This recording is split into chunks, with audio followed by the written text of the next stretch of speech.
What if may hiwaga ang blood bracelet na suot mo? Anong gagawin mo? Bago tayo magsimula, binabalaan ko na kayo na huwag niyong gagayahin ang orasyon na to.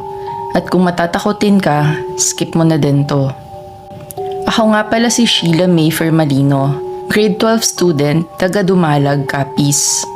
Mahilig ka din ba sa blood bracelet tulad ko? Madami kasing nagsusuot nito ngayon. Pero alam mo ba na hindi ito basta-basta bracelet lang? Hindi lahat ay gawa sa plastic. Ang totoong blood bracelet ay gawa sa totoong dugo. Nabibili ito sa isang lugar sa Capiz pero di ko nasasabihin kung saan. Nagpabili ako kay mama ng 3 piraso. Pero hindi ko to sinuot dahil may gagawin akong ritual na kailangan ng blood bracelets. Ang orasyon daw na ito ay kayang magtawag ng espiritu. Binalaan ako ni Danica at Kate tungkol dito at binabalaan ko din